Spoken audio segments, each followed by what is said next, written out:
Hi, I'm Matt from The Loom of Time. And I'm Shieldsy from Evocatus. And this is the Tomb of Lime podcast, where we explore heavy metal music and culture through the lens of our music. This is episode 1, which will be about forming a band.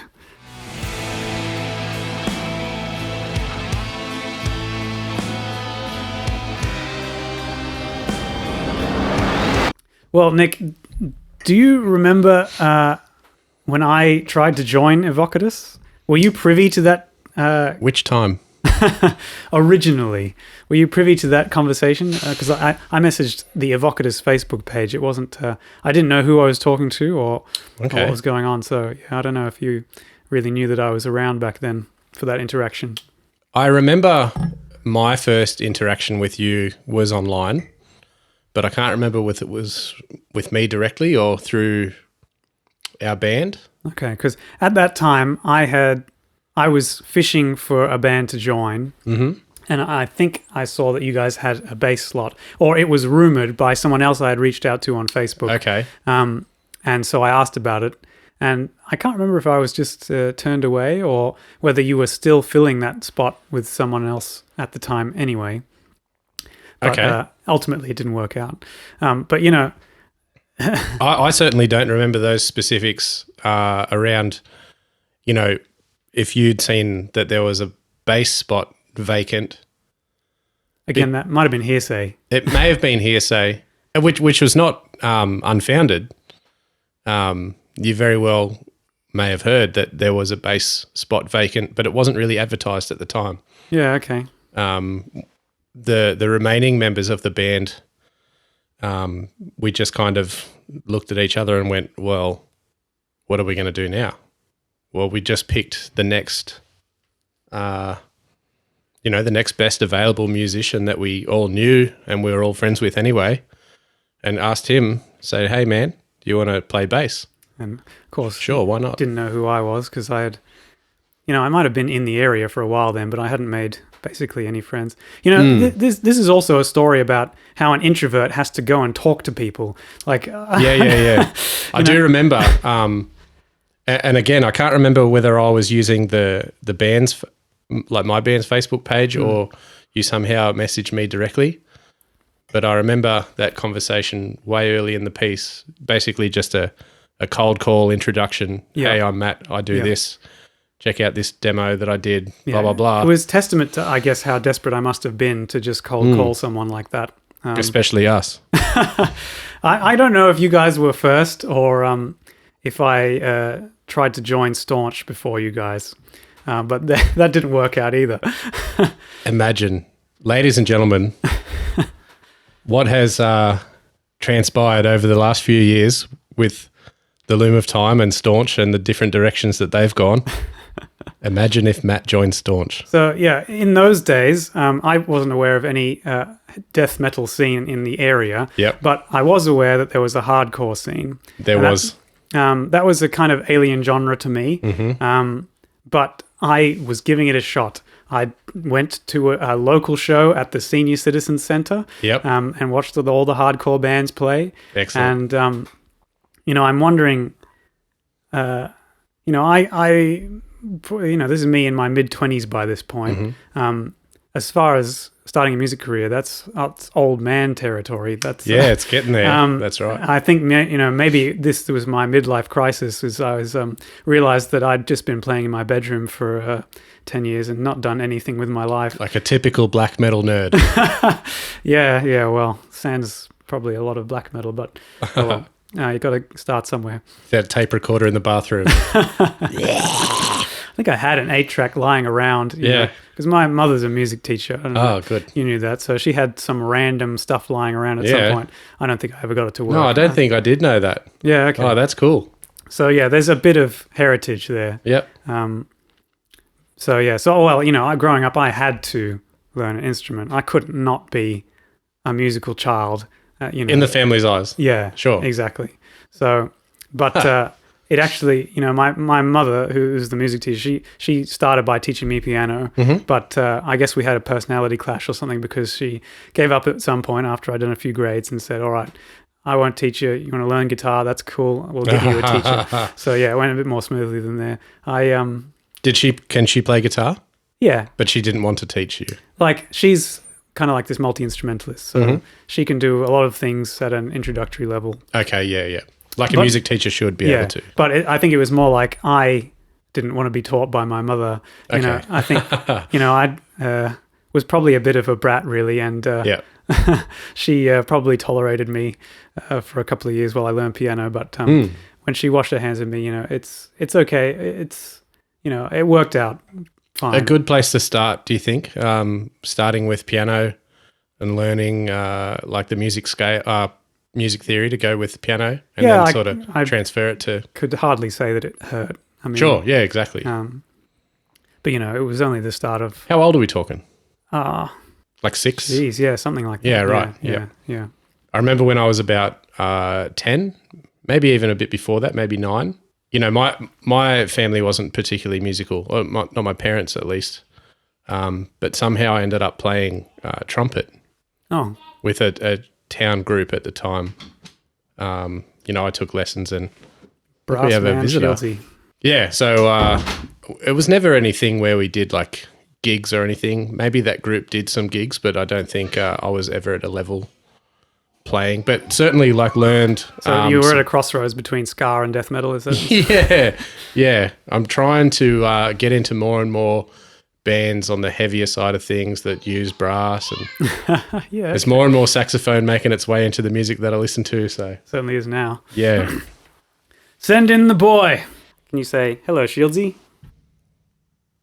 Who's that guy? Is that Mum? Oh, there is a mum. Yeah, there definitely is. Who's this? That's Mum. What's this? Oh, it's a microphone. It's a microphone. Yeah, if you tap it, it deafens everyone. All right, good night, son. I love you, son. Mama. I'll see you in the morning. Anyway, so we come out of this bedrock of semi-musical background, but somehow we end up in heavy music. Yeah, so the trumpet thing, and at the same time my brother played clarinet, and we were doing the thing together, and he's a couple of years younger than me, and so he was really young at the time. I want to say that he stuck to it a little bit longer than I did. I think I might have got bored with it or something like that. And then there was a huge, big chunk of time right up until, I guess, my early to mid-20s where music, I was nothing more than a fan, I had no participation whatsoever. But yeah, that's the tiny little, foray into music that I had very early on to learn some very basic like theory and stuff like that. To be able to read, music on a page, but it's not something I've stuck at all. I guess heavy metal probably doesn't come into the musical curriculum when many people are learning music from the theoretical side. So no. It has to come in culturally, I suppose. Yeah, certainly not at the time, the age, the place, lots of factors at that stage where, metal was non-existent. Other than, small snippets of the stuff that mum and dad would be listening to in the car, like, Black Sabbath. Okay, you had that influence there then. And Led Zeppelin. They were the ones that sort of, more so Led Zeppelin and Deep Purple, that sort of stuck with me. But that was just listening to music, not really partaking at all. Yeah. I feel like the pathway into heavy metal for me was a musical, it was because I was learning guitar and there was someone to look up to. I guess the cultural part of it came later for me. Yeah, when I guess when you're learning to play guitar, which is something that I've never done, never tried. You're in a book learning these songs, and you'd be undoubtedly exposed to some old, rock, maybe, verging into metal in some points, depending on how technical. Yeah, it seems like some people get to a point where they're satisfied, I think, and some people keep needing the next extreme. It's almost a little...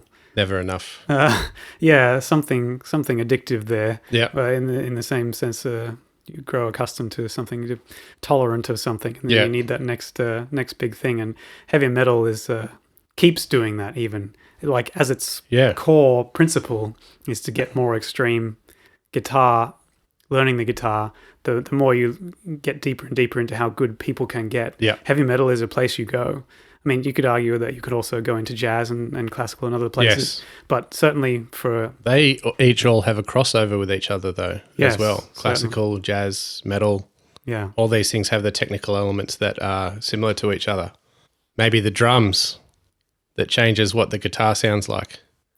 Yeah. If you play the same guitar thing, the same guy, the same guitar, the same everything, and you change the drums, you've just changed it from jazz to metal. Yeah. Yeah? Yeah, I think people underestimate how important the drums are. Yeah, that's right. To the style of the music that comes out. Certainly, you know, those crossovers where punk and black metal mixed together, you know, the riffs could be one or the other. Yep. And some punk bands get really close to black metal, and some black metal bands, of course, go full on punk there for a minute. And the drums and the vocals have a really big part to play in the separation. And yeah, I mean, that's one of the reasons I like collaborating with a drummer rather than trying to write drum parts myself, is because, and a lot of the drummers that I've worked with, I say that like I've got a career of drummers. The two guys, you know, more or less, that I've worked with, it's like I haven't given them instruction on what to play, really. I've just given them basic drums to give them a feel for what the thing, but they've invented their own spin on how they feel about it. And it's often come out quite differently than what you might have thought. Than what I might have thought. And it was important for me to just go, yep, that's fine. That's not how I imagined it. We'll go with it anyway. With Nile Reich, so Steve invented all those drum parts? Yeah, I mean, obviously, again, we had very simple demo stuff. Guidelines. But there were plenty of parts there that came out way differently. Yeah. Way differently. From his, because he has a bit of a mixed kind of background. He was part of that hardcore scene that you talked about before. Yeah, certainly I may have been to a gig that he was at and not realise that he was there. Sure, yeah. Because he's a talented bastard. You know, he makes a good front man. He's a good guitarist. Yeah. Evidently an excellent drummer. Yeah, he wasn't a drummer at the time I picked him up. No. Oh, that's absurd. Because the drumming, I feel like for Loom of Time is a signature part of what it's going to turn out like, or how it has turned out already. There's probably, it sounds a little more hardcore on Nihil Reich than it might in the future because of that influence there. But also, I don't want to say that although I wasn't really listening to hardcore bands, I have to say I must have been subconsciously influenced by the fact that I didn't see anything else that was around. So, you know, certainly, you know, the way I met Steve was that I tried to join a band in the local area. This is another uncharacteristically extroverted step here, where I saw a poster on a pinboard up at the local shops that just said, you know, guitarist wanted, and it was in like metal font. So I'm like, well, it's got to be old English. Yes, it's got to be right. So I just gave him a call, and you know, I was keen, and they were all half my age, but that was okay. How in this century was there a poster on the wall in a shop saying about a guitarist wanted? That's because isn't that strange? The place we live, I mean, the place we're at now, Aberdeen, is not this century in a lot of ways. Yeah, that's true. So I would say I have probably not seen stuff like that around much in my lifetime. Everything like that's online nowadays, you know. But these guys had put it up, and I don't think they... So who was it? Do you remember? They called themselves Hell Above. Hell Above? I don't think they ever materialized into anything. I do wonder if I was a catalyst in their demise. That's right. Oh, no. So, you know, I think... So did you jam? Yeah, we did. Yeah, we did. We jammed once or twice. It was then probably that part of that experience was what helped me learn that sometimes just sitting by yourself and doing some writing is better than trying to all collaborate at once and try and write a song in the same space when you from nothing. Black metal nerd. Come on, man. Bedroom. But yeah, I think they were keen, but they had not a lot of direction at the time, I think. You could have taken over. I think maybe they were worried about that, and that's why they all split when I joined. And I think that wasn't me trying to take over. That was me just trying to get something realized. Yeah, you know what I mean? They were happy to goof around, jamming and whatnot, and you wanted to, come on, guys. Yeah, because I'm nearly 30. Yes, exactly. Yes, I was on death's door, and I needed to get something done. And Steve wasn't in that band. Okay. He just was friends with those guys. Around, yeah. And he turned up, and he's like, "Oh, can I jam on those drums?" He's like, started blast beats, and I'm like, you're scratching your head going, yes. I think I had done some writing for Nihil Reich at that time. Although I didn't have much direction of what to do, and I didn't see myself being able to attract musicians to join that band. So that's when I decided to go and try and join another band. That's right. So that would have led me to Staunch, and they were advertising for a bass player. I wasn't a bass player, but I was keen to get on the stage. Your foot in the door. That's right. I never really played a real show, and these guys were 10 years my junior, and they were kicking ass. That was another question I was going to ask was, before you came to the area, you're in Maitland, right? That's where my parents are. I did a lot of growing up there, yep. But you went to uni somewhere else? Wagga Wagga. Metal scene in Wagga Wagga? Be surprised. Yeah. No, I know. I've not been to it, but I've heard about it. No band action there for you? So I almost joined a band there. Yeah.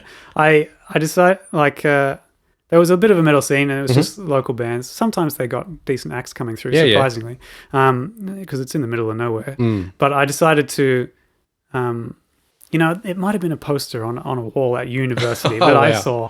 And well, that's a very uni thing to do, not an Aberdeen Shops thing to do. Yes, exactly. Well, yes. Yeah. That shows how desperate we are in the country to do those sort of things. But yes, at university. And I thought I'd go and talk to them. But I think we had a strange experience on our first meeting. We didn't jam or anything. We just met up and for drinks and to have a talk and so on. And I was a bit younger than them, and I think they were all local Wagga locals, and I had just come to town. You know? But what happened that night was I was on my P plates. I had a Hilux ute, and we all had a few drinks. But because I knew Hilux, no, oh okay, no, an old since totaled Hilux. Sure, yeah. And I don't think I had anything to drink because I knew I had to drive home, and I didn't have any way of getting around back then. Public transport wasn't so great. You're a uni student, can't afford a taxi. And they all got too drunk to drive.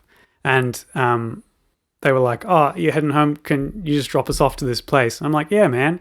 And I got outside. I didn't realize they were talking about the lot of them, and there were 3 of them, and the ute I had was just 2 passenger seats in the cab. There was no third seat.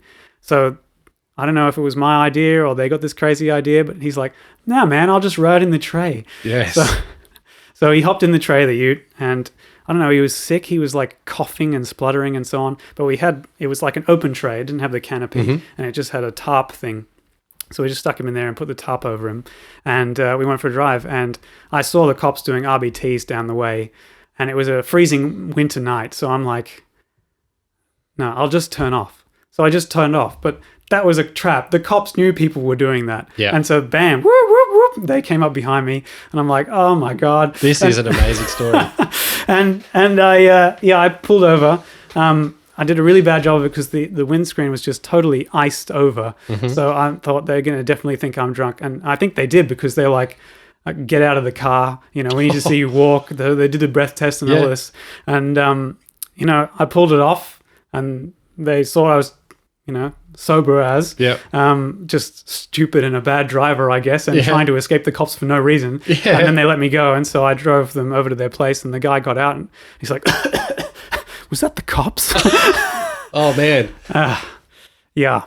Anyway, I didn't get to join that band. I don't know what happened with those guys. But that was my first experience with those guys. And what a freaky experience for me on my P plates. As a young guy in Wagga Wagga. So, yeah. There you go. Yeah. Metal scene in Wagga, full of drunks. Yeah, well. Like any unlike metal the scene. sober metal scene you know about, yeah. That's right. The vegan straight edge. Here in Aberdeen. Yeah. Yeah, well. That's good. Yeah, I So maybe proper band, proper gigs, not happened. No, nothing until you did it for yourself. Yeah, basically.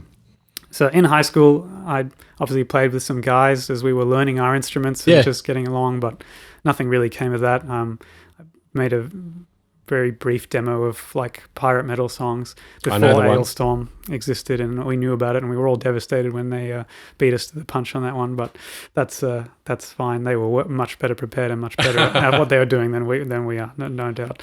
But yeah, I'm sure. Yeah, a lot of people have probably had that same. Are there enough pirate metal bands in the world now? I don't know. See, when I was looking into it, I discovered Running Wild, which have been around since the 80s. They're like hair metal, or even, maybe even earlier. Pirate-themed hair metal. Yeah, exactly. Kind of like that. And so they just beat everyone to the punch, really, with that one, which devastated every person who also came up with the idea of being a pirate metal band. But, of course, there's only one most famous. There is the most famous one. And plenty of other people, like, I don't want to say copycats, but heavily influenced. Yeah, well, my experience, I think, would lead me to believe that that idea can generate in a vacuum, and perhaps it's you don't need to be a copycat. It's just maybe it's broader than all that. Yeah, but yes, but apart from that, no, never played a real gig. I've never been in a real band, and tried joining you guys. Tried joining a local hardcore band. Very briefly joined a band that I'm not sure what genre they were because they didn't really have any songs. But met Steve in that, and also Sammy, who will be singing on our forthcoming album as well. She's a very talented vocalist as well. So I think at some point along that journey, I realized that the old adage, build it and they will come. I needed to do some stuff myself. Yep. If you build it, he will come. Ray Kinsella, played by Kevin Costner in Phil Robinson's Field of Dreams.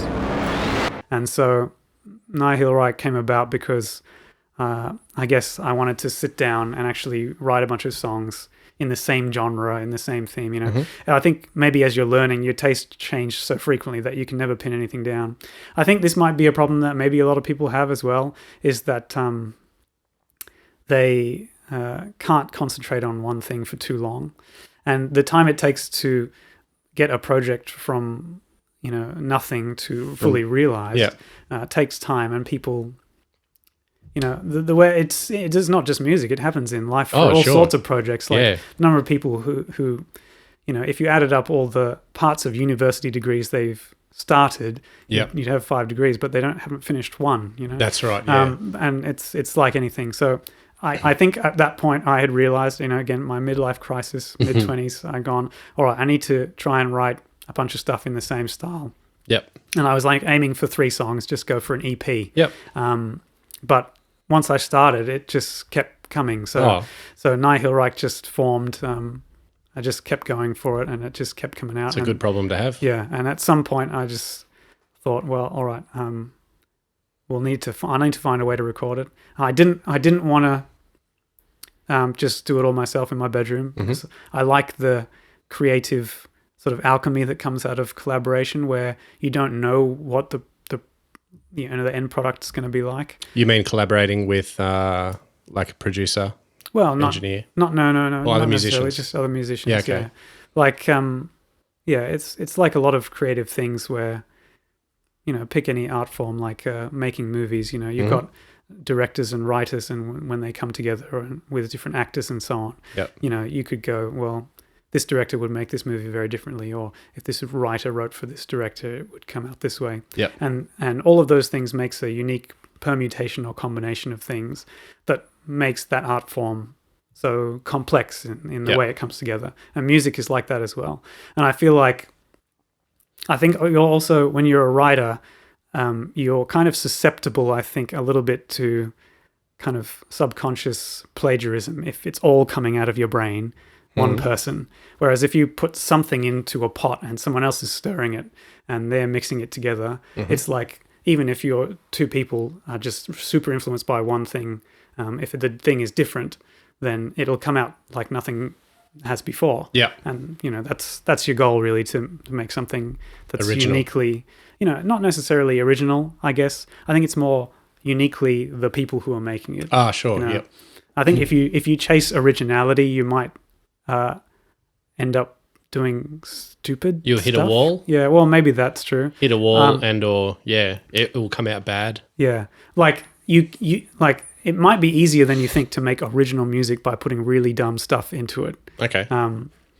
But it won't be good.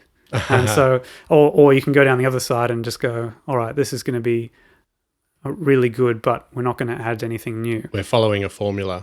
Yep. And, sometimes that's good. Mm-hmm. Sometimes bands do very well just by being the best version of the thing that they're doing. Yep. And there's a talent and an art to that as well. But I guess... That's how there's so many, like, metal subgenres. It's because someone's taken that formula and just added a little bit of spice or a twist to it, which is how, like bands like Malakesh or whatever, they take thrash metal and make it Middle Eastern. Yeah. And that's spicy. Yeah, particularly spicy. Yeah. Yeah. So, yeah, I guess you want something like that for yourself. Mm-hmm. And so that's where that collaborative part that I wanted to do. And also, I was also, I'm starting to think that all of, my motivation comes from jealousy. Like I see these young guys and I'm like, man, I want that for myself. And I also really love the, when you get an album special edition and it comes with the making of DVD and you get to see what they're doing in the studio. Mm-hmm. I love that stuff, man. Yeah. And I love watching that stuff. And I'm like, man, I want to do that for myself. So at some point I'm like, man, I just can, as long as I just get everything together, then I can just make it happen. And I think that's part of maybe what I could use to attract musicians to the project as well. I think originally I had this idea, just one of the many ideas you have along the road and discard, that maybe Loom would be a live-only band and like they'd have this esoteric element where you could only hear the music by going to the show. Sure, it's a cool idea, but I don't think it was going to work. And it could work in somewhere busy. Yeah, perhaps you're right, where there's a scene. Yeah, like you might have to go to LA. Yeah, where else? Well, I think about it, there's probably plenty of bands that at least start that way. Sure. And probably some that have their entire career that way as well. Yeah. But at the same time, seeing the album making process is also something really cool I wanted to be a part of. It also, doing it that way meant that you could approach musicians and say, I just want you on board to record an album. And then there's no commitment past that. Yeah. And so that's what I did with Steve and with Brad. Yeah. But then they did stay on afterwards, I think. Oh, because naturally after that record happened, you had shows, falling in your lap. Yeah, I guess. You needed people to play them. Yeah, and they didn't hate me or the music by the end of it, I think. So I guess that might have been important to them. I don't know. We'll have to check. But so yeah, all these reasons and motivations come together to form that product, the way that it ended up coming out. So how did you go from punter to performer? How did you make the transformation? My story. So, like I mentioned before, punter for a very long time. Yeah, around that 2004, 2005, I was doing a lot of mountain bike racing at the time. And a good friend of mine, Grant, that I was riding and racing with, he lived in Muswellbrook. And I would go around to his place, to pick him up or go riding or partying or whatever. And his older brother, Vaughan, was there with his band at the time. They'd be jamming at his place, or it was his parents' place, which, when I was around there and I was already a fan of metal but not really a musician myself, but I'd kind of always taken to the idea that, it would be cool to be a frontman. I knew... Is that universal? Do you think everybody feels that? I don't know. Maybe like some introverted people don't, I don't know. I don't know what other people aspire to. I don't even really know if that's what I aspired to. But anyway, the conversation went, I'd be passing through the room where they were jamming and I said, it'd be cool to, yell at the microphone one time. Just for a laugh, because, I know these songs and I know this song and blah, blah, blah. Not a musician, but I know how these songs go, whatever. Like that was literally the conversation you had? Pretty much. Pretty much. Like, it'd be good fun to yell at the microphone one day, and they're kind of like, yeah, whatever, dude. When we're here, just come around and give it a shot. You know, everyone knows the words to like seek and destroy. So do that, whatever. And then that happened. At this point, did you know what your voice was capable of? Not at all. Was it capable of anything at that point? No, not necessarily. and that was a funny, like the evolution of my voice in the time that, you know, I joined our band changed a lot. So I did that thing, that jam that I said I'll come around and yell at the microphone one day. That happened. I can't explicitly remember when or where that was, but it might have been at Heath's place in the dungeon where they jammed. And I came round just... So, I mean, it's, you know, I don't know. It doesn't sound like you're describing Shieldsy, the, you know, frontman aspiree. It sounds more like... I was just a kid, man. I didn't know what was up. Yeah, and it sounded like it was more your love of the music and your love of, you know, the metal and the things that pushed you into that scene. It's not like... I mean, if you had never known someone who was in a band, do you think you would have ever pursued that path? Or it's just... No, it's serendipitous. It was quite serendipitous that I happened upon a band that was, you know, immediately in front of me that I could have a conversation with, or not even a conversation. Like, hey man, what's up? You know, give us a go on the microphone. You know, I like to have fun. Whatever. Yeah. That's all. That's all it was. Yeah. So I had a go. At this point in time, their band was called Masters of Orion. And it was kind of Metallica, Megadeth worship kind of band. They played a whole bunch of covers. But at that point, they had a whole record of originals that they'd completely self-made at home with 10 songs or something like that. We'll have to find a copy of that for you one day because it's amazing. Yeah, okay. So I joined Masters of Orion after that first kind of unofficial... serendipitous audition where the other guys kind of agreed amongst themselves that, hey, you're actually not bad at this. How would you like to join the band so Vaughn can just play guitar? And I was like, I don't really know what that means, but sure. I like to party. So after that, is my ticket. Kind of like every Friday night from then on, we would be at Heath's place playing music. Were they a pretty motivated bunch back then? I suppose if they got 10 songs together already, they must have had good foresight and organisation and stuff. They were a three-piece at the time. So I joined Masters of Orion and we played some parties and stuff like that, like house parties, and maybe even ended up playing the first show we played at the Thoroughbred in Scone under the name Masters of Orion as well, I think.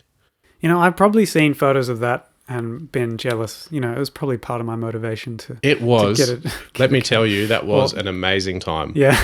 That first show we played at the Thoroughbred in Scone, like we had that place full. Yeah. I mean, it wasn't just us. There was a whole bunch of other bands.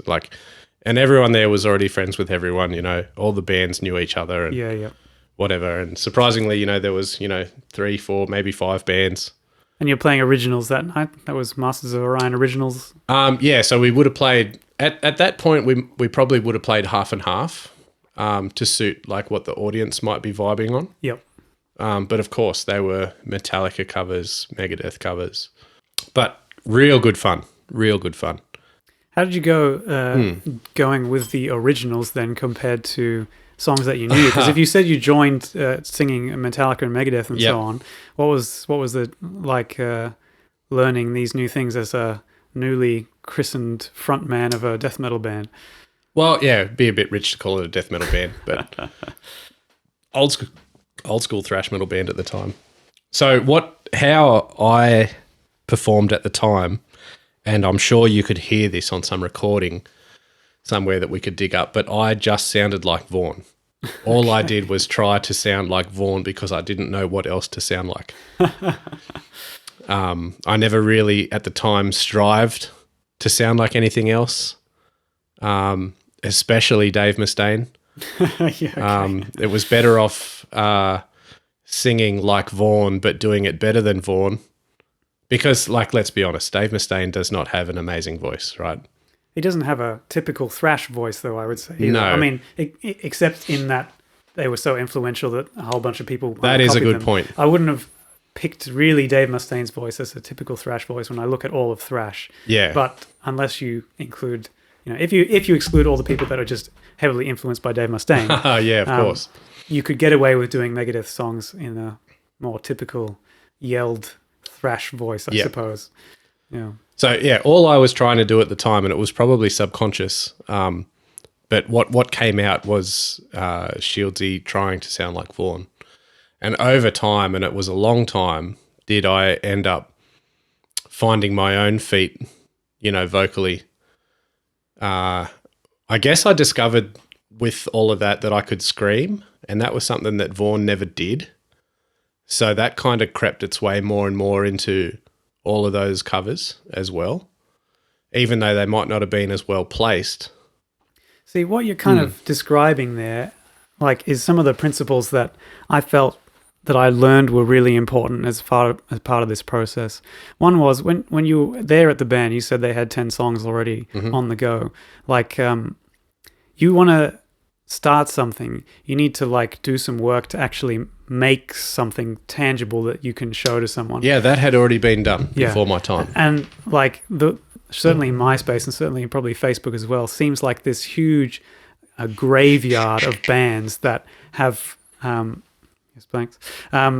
great names and maybe a logo and maybe even cover art and maybe even some song titles, but no music. And it's just an idea at the time. Yeah, and I think the barrier, the effort that has to be put in to go from all that stuff to actually anything is really hard. That next step is really hard. Getting the actual content into reality is one of the hardest parts.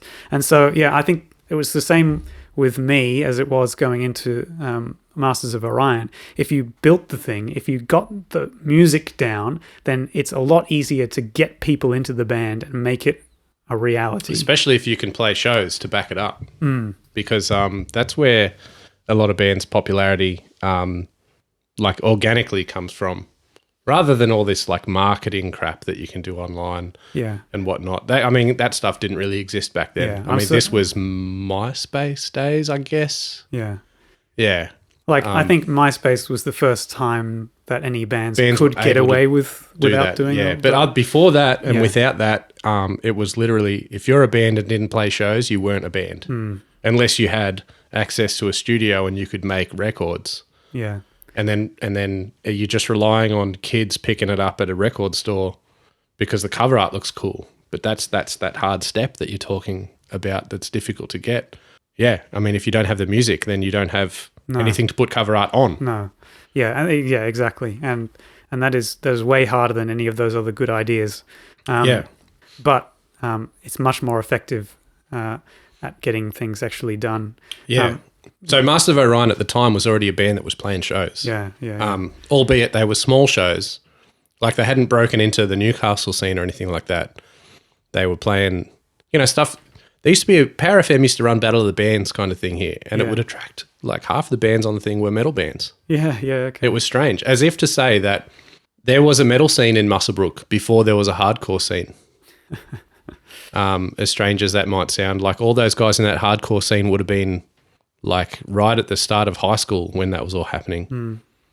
Early 2000, from 2000 to sort of 2003. Yeah, because when I turned up, I didn't know much of the metal things going on because it wasn't as visible, I suppose. And also because they were DIY arranging their own shows in places like the Senior Citizen Center. It showed a lot of motivation that they were going those guys, that scene got big. Yeah.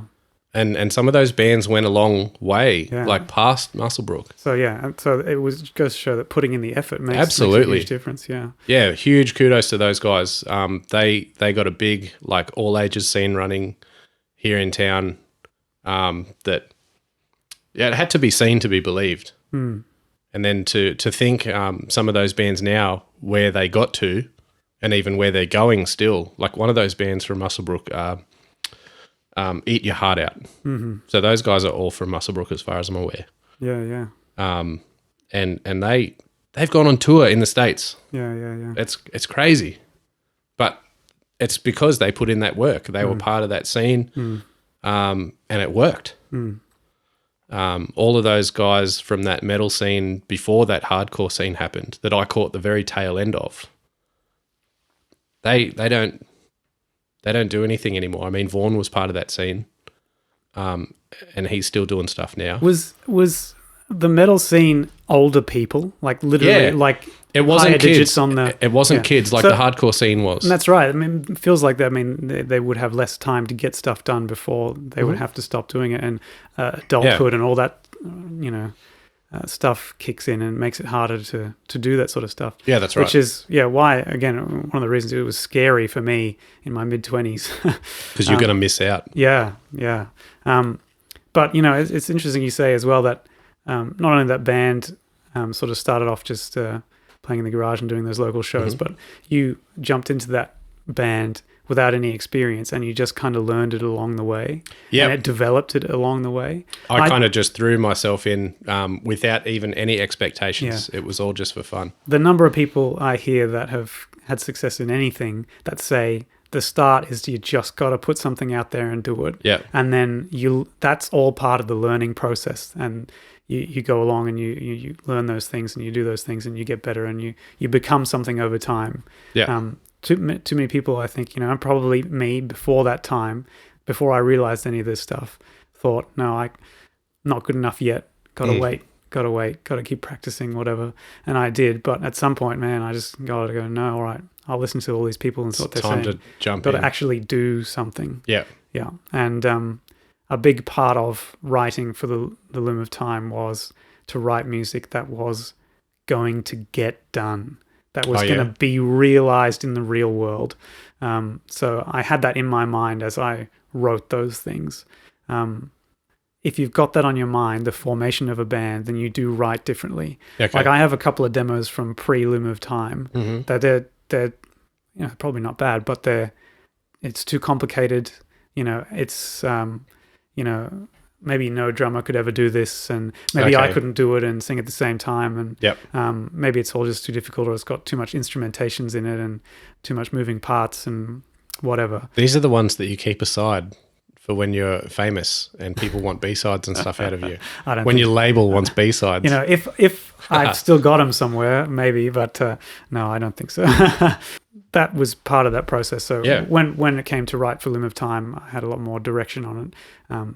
Had to write it so that I could sing it and do the guitar, so that you didn't need as many people in the bands, because it was too hard to coordinate that many people. It wasn't a big 200 track like Winter Sun epic thing. You knew that you had to not do that. Yes, because it had to get done. Yes, it had to get done. Yeah. That's another thing I think people maybe overlook is that I understand where it comes from. People don't want to corrupt their artistic vision to suit the man. So the way I think of it, I think it was Stephen Wilson of Porcupine Tree et al. Was talking about the difference between an artist and an entertainer. Okay. And an artist makes whatever they want for themselves, and an entertainer makes something that to be entertaining to other people. Sure. Great artists make things in a very selfish way, and lesser artists think about their fans and try and provide something to please them. For me, those people are not really artists, they're entertainers. Stephen Wilson. So I think maybe too many people get hung up on the artistic side of things, and then they never finish the thing they've started because they're not happy with it themselves. Therefore, the subsequent entertainment never happens. Yes, yeah. So that might be fine for people if they're not interested in it. But, if you do want to have something to show for your work, and I did have that motivation. That's what you wanted, yeah. I wonder if that's shallow. I don't know. And nowadays, I wonder if it's important at all. But at the same time, maybe you could just say it's more like I want to share with the people that would appreciate listening to this stuff. I think your audience listening to this right now would be surprised to hear that was the kind of ethos or one of the factors in how your Loom of Time came together. You're saying it doesn't sound entertaining to you? No, I mean to say that to have this idea that you couldn't let the art or get the entertainment get in the way of the art. So you just push through for the entertainment factor because you had to get it done. And yet when you listen to the Loom of Time music and you're familiar with it and understand it, there's no way you could believe that you ever made a compromise for entertainment value, an artistic compromise. Do you know what I mean? Like, if you listen to it and you're familiar with it like I am. Yeah, it doesn't, I guess you're right, it doesn't sound like it's pandering to a specific audience. That's what I'm trying to say. But you might be surprised. Yeah. Like, maybe letting Steve's hardcore influence come through there was like because I knew that was what the scene was like around that time, you know? I didn't know there was a metal scene, so I didn't mind. Like, when I wrote a doom riff, he turned it into a breakdown. And it's like... yeah. Actually, that's a... Yeah. That comes back to the whole how important drums are. Yep. To and I remember that when... Because it could have ended up sounding like Typo Negative.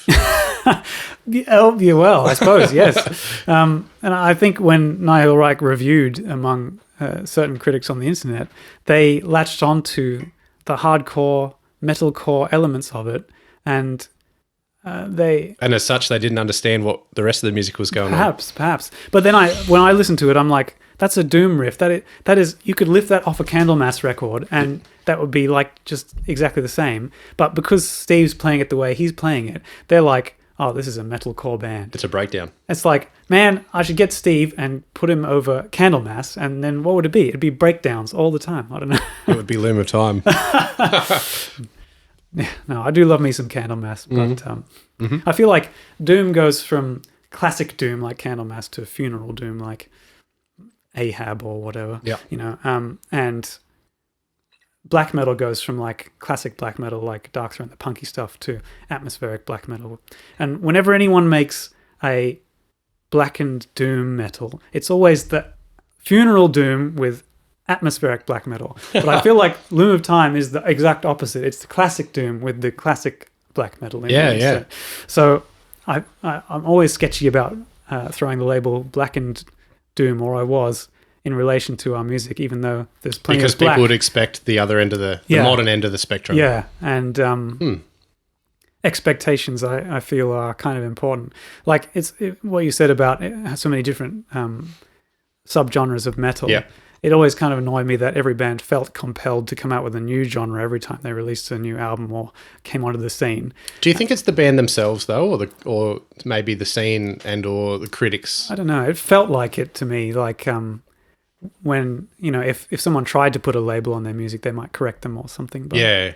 And either way, that habit kind of annoyed me, and I wanted to steer clear of it if I could. But then I found myself going, oh, well, if we're just these general terms, it'll be really misleading. Yeah, that's right. I feel that the subgenre labels, as elitist as it can feel at times, like, oh, I don't listen to Blackened Doom because I don't like that, hipster black metal shit. Yep. Right? What are they doing playing Black Sabbath riffs? Who do they think they are? Whereas to me, and I hope I'm not the only one, but the subgenre names should just be about how to describe what the music sounds like without so much as categorizing it, even though I guess it is. If someone was to ask you, let's pretend I'm an interviewer on a radio show. So Loom of Time, like what's it all about? Where does it fall in the spectrum of metal? And then you would say it's hot damn. I don't know. You know what I mean? Yeah. You feel like you already have to have something ready. Yeah. But at the same time, like I can't really put a label on Evocatus even. No. Because it has a bunch of different stuff going on in it as well. Yeah. I mean, I can rattle off a few. Humans like doing influences. this, they like categorizing stuff. It helps us, It's organizational. But yeah, I guess the difficult part I had with it was that it colors people's expectations. Yeah. That's a difficult thing to get around. Maybe you just got to let the music speak for itself at some point and let the critics decide what the categories are. I hope they do. I'd like, rather than me telling someone, what my bands are, what it suits listeners' tastes. Like Evocatus is for fans of these 3 bands. Like Luma Time, if you're a fan of these 3 bands, you'll like Luma Time. Who are those bands? Yeah, one of the reviews we got early on with Nihil Reich said that basically the 3 bands they picked were Immortal, Mastodon, and Cathedral. And I'm not sure if that cleared things up or made things worse. Well, that is quite an eclectic mix. Maybe it's just wrong and weird, and we. They're not wrong. Well, yeah. Now that I think about it. But I mean, I wonder how many fans actually are shared between those 3 bands that could say, "Oh, yeah, that sounds like music I'd listen to." I don't know. What is the demographic for most of the fans that you know about? I think maybe a lot of the people understand the spirit of some of the older metal bands, but they don't crave the old sound. Okay. So it's like, I feel like we're not really doing anything particularly innovative with our sound. We're just mixing the old stuff together. That can be an innovation in itself. Perhaps. So I think people who are into the old stuff but aren't precious about it, I think that's where the demographic is. Do you think, here's a conundrum, the people that are into the old stuff aren't necessarily into screaming? Your record's got a lot of screaming on it. Yeah. So, yeah, that's another... that's the not precious about it. Okay. So it might be guys who grew up on new stuff and then discovered the old stuff later. Oh, yeah. Or it might be old guys who have kept up with the times and don't mind that more modern touches. Yep. But it's somewhere there. I think we're just old stuff mixed into a modern aesthetic, really, but it's really the old stuff that's there. Yeah. Okay, the substance is the old stuff. The meat. Yeah, it's not the subgenres of recent days. I don't think influence it very much at all and don't come out there at all. It's still wrapped in a modern package. Like the production is modern. Yeah. The guitar tones are modern and the screaming is modern enough. But the content there is the old stuff. Yeah. I feel like when I go to write these Limo Time songs, I'm like, all right, this time I'm really going to write a black metal song. Oh, yeah. And then it never works. I get 2 riffs in and I'm like, oh, this could do with a doom riff. Oh, yeah. A breakdown. Yes, well, yeah, I say doom riff. He says breakdown. That's... It'd be interesting to hear how those breakdowns come out from Scott. Because it might just stay doom. Yes, we'll just have to see. We will.